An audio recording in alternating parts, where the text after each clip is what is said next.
Las medidas de austeridad implementadas en 2020 llevaron a la eliminación de una de las dos subsecretarías de la Secretaría de Salud Federal.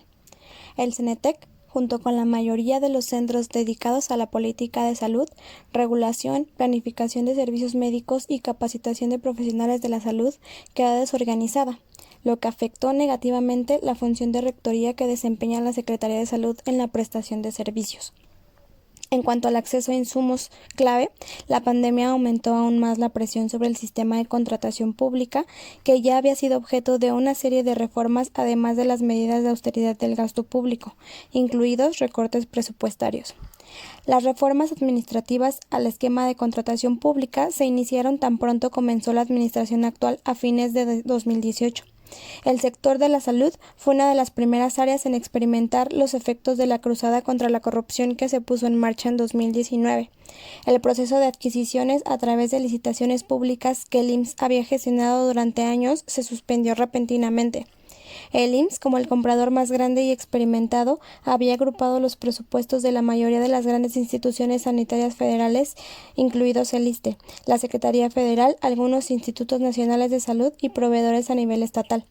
El proceso se había fortalecido en 2019 en las áreas de adquisiciones y competencias bajo el asesoramiento de la OCDE y la Comisión Federal de Competencia Económica.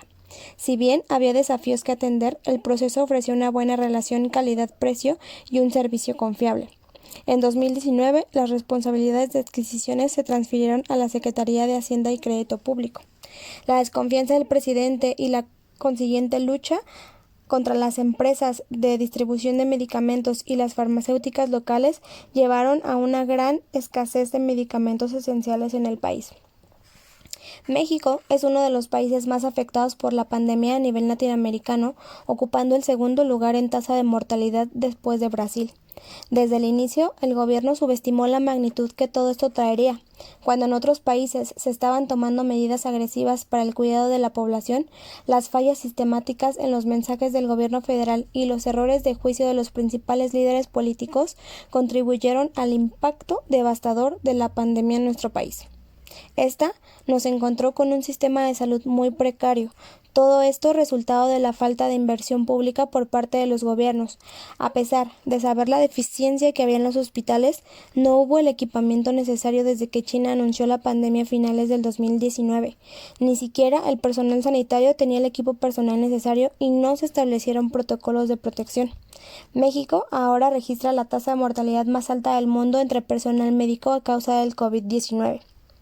Al observar todos los retos que ha presentado la pandemia a los distintos sistemas de salud en el mundo, nos queda claro que no existe un modelo perfecto ni tampoco una forma de administrarlo. Pero lo que hemos vivido hasta hoy en México ha evidenciado la fragilidad del sistema, la falta de masa crítica de talento y recursos dedicados a innovación y emprendimiento en el sector salud. Nos vemos en una constante amenaza de no poder tener acceso a nuevos medicamentos y vacunas por no tener un rol protagónico o vanguardista en la comunidad científica global en el sector salud.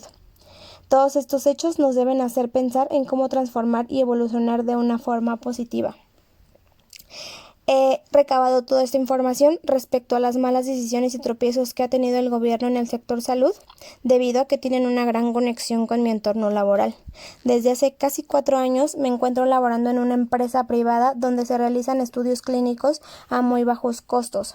Y la falta de todos estos recursos en los sitios de salud hacen que la gente acuda con nosotros para realizarse sus chequeos.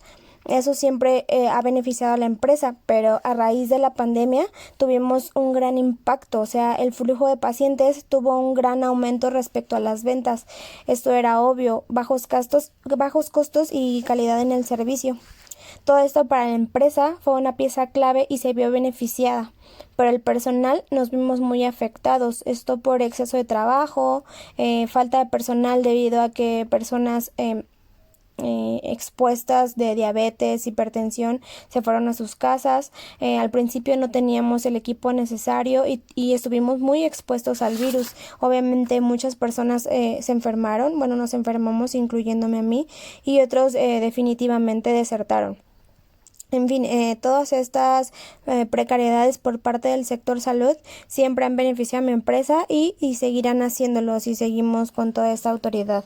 Es claro que necesitamos un cambio urgente y debido a la pandemia, pues todos estos problemas fueron muy evidentes.